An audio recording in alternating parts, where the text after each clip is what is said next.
When the customer walked into the back room, his breath caught. The walls weren't covered with old maps. They were covered with military operation maps, coordinates, code names, classified bases. The intelligence officer recognized these maps. These were documents that should never have been declassified. The shop owner stood in the doorway. Some memories aren't for sale. Welcome to Brass Tales. Before we dive into this powerful story of Secret Service and hidden truth, tell me in the comments where you're watching from today, and if you believe stories like this need to be remembered, hit that subscribe button. Memories and more antiques sat quietly on Main Street in the small town of Cedar Falls, Virginia. Population 2,400, one traffic light, and the kind of place where everyone knew everyone's business, except when it came to Henry Walsh, the shop owner. Henry had run the antique store for 12 years. Quiet, polite, and knowledgeable about everything from Civil War artifacts to Depression-era furniture. Customers loved browsing his carefully organized collections, and Henry seemed to have an endless supply of interesting pieces with fascinating stories. Lieutenant Colonel David Park was different from Henry's usual customers. Military intelligence officer stationed at the Pentagon. He was visiting his elderly aunt in Cedar Falls for the weekend. Walking past the antique shop, something in the window display caught his trained eye. It was an old radio, 1970s design, but with modifications that seemed oddly familiar. David had spent 15 years in military intelligence, specializing in Cold War-era communications equipment. This radio looked like government hardware. David entered the shop. Henry looked up from behind the counter, smiled politely, and went back to cataloging inventory. Professional courtesy, nothing more. Interesting radio in the window, David said casually. 1970s Grundig, Henry replied without looking up. German engineering. They made the best civilian radios back then. But David knew better. Those weren't civilian modifications. Mind if I look around? David asked. Of course. Back room has more military collectibles if you're interested. David made his way through the main showroom. Normal antique store inventory, furniture, china, old photographs. But he noticed details others might miss. The photographs were arranged in chronological order.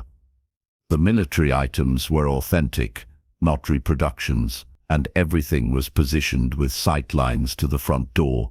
Then he walked into the back room and froze. The walls were covered with maps. Not tourist maps or decorative pieces. These were military operational maps, topographical surveys with grid coordinates, tactical symbols, and handwritten notations in multiple languages. David recognized several immediately. Eastern European borders circa 1985. Middle Eastern terrain maps with classified designation markers. Southeast Asian jungle coordinates that appeared in intelligence briefings he'd read, but never seen displayed on civilian walls. One map made his blood run cold.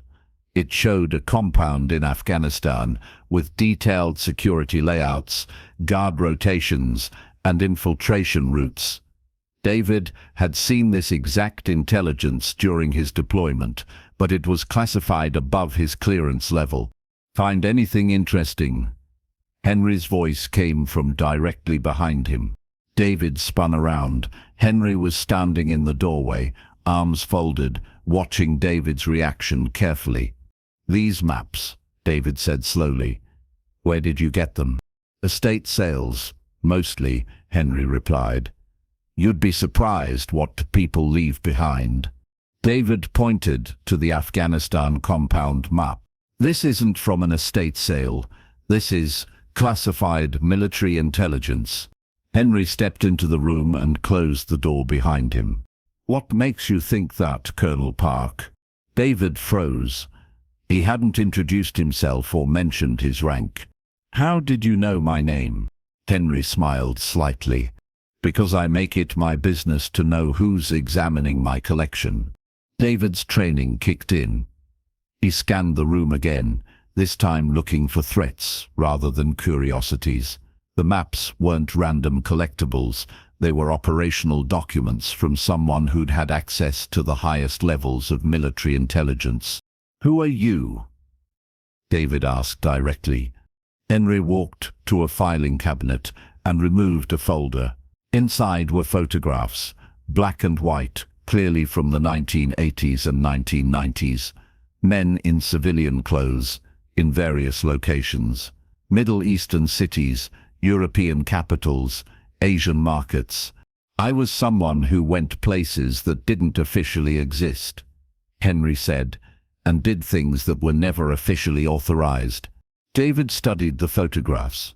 Classic intelligence operation documentation, dead drops, surveillance, asset meetings, CIA?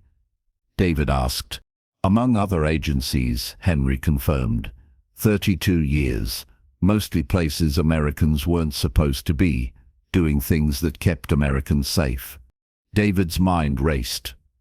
If Henry was telling the truth, this antique shop was run by a former deep-cover intelligence operative. Someone who'd probably saved countless lives and prevented international incidents that never made the news. "Why are you showing me this?" David asked. "Because you recognized what you were looking at," Henry said. "Most people see old maps. You saw operational intelligence. That tells me something about who you are." David looked around the room again. Now it made sense. This wasn't a storage room. It was a trophy room. Evidence of operations that would never be acknowledged, from a career that officially never happened. "The radio in the window?" David asked. "Secure communications device. Used it in Prague, 1987. Still works. These maps, souvenir from various assignments. Some successful, some," Henry's expression darkened, "some less successful." David picked up one of the photographs. It showed Henry, 30 years younger, standing with 3 other men in what looked like a Middle Eastern marketplace. "Where was this taken?" "Beirut, 1983. 3 days before the Marine barracks bombing." David looked up sharply. "You were there?" "We were trying to prevent it," Henry said quietly. "Intelligence indicated something was planned, but we couldn't get specific enough information to stop it." The weight of that statement hit David. Henry had been part of operations to prevent terrorist attacks, some successful, some not. The failures probably haunted him more than anyone would ever know. "Why run an antique shop?" David asked. Henry looked around the room at his collection of memories. "Because, after 32 years of secrets, I wanted to do something honest, something visible, something that helped my community instead of operating in shadows." "But you kept all this," David gestured to the maps and photographs. "Reminders," Henry said, "of missions that mattered, of people who sacrificed everything for operations they could never talk about." David understood. In military intelligence, success was often invisible, and failure was sometimes public. The people who did the hardest work received the least recognition. "Does anyone else know?" David asked. "A few. Local sheriff was army intelligence in Germany.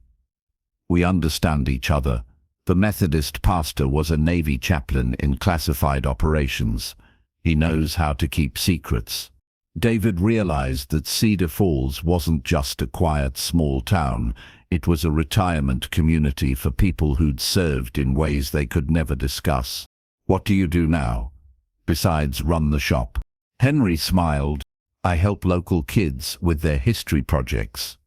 Teach them about the Cold War, international relations, how intelligence work really functions. Without classified details, of course." "Of course." "And sometimes," Henry continued, "when current intelligence officers visit my shop, I remind them that their work matters, even when nobody knows about it. David felt the weight of that statement. His current assignment involved operations that would never be acknowledged, briefings that would remain classified for decades. "How do you handle it?" David asked. "The secrecy, the isolation." "By remembering that the mission was bigger than personal recognition," Henry replied. "We didn't do it for medals or publicity. We did it because freedom requires guardians who never get credit." David spent the next 2 hours listening to stories Henry could tell without violating national security.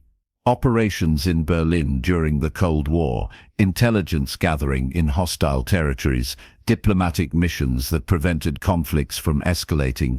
When David finally left the shop, Henry walked him to the door. "Colonel Park," Henry said, "what you're working on now, I don't know what it is, and I don't need to know, but I know it matters. And I know that someday, when you're done serving in official capacity, you'll need to find new ways to serve." David shook Henry's hand. "Thank you," he said. "For what?" "For reminding me why we do this work." 6 months later, David returned to Cedar Falls. This time, he brought a gift, a declassified map from one of his early assignments. Henry added it to his collection, not as a customer purchase, but as a contribution from one intelligence professional to another.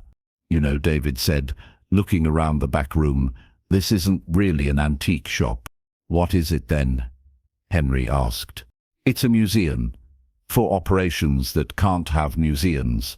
For heroes who can't be acknowledged." Henry smiled. "Every piece in here represents someone who served without recognition. Someone who made sacrifices they could never discuss. Someone who kept America safe in ways that will never make history books. Now I ask you, have you ever met someone like Henry? Someone who served in ways they could never discuss. Someone whose most important work remained invisible. Share their stories in the comments. But remember, some stories are better honored in silence. Thank you for watching.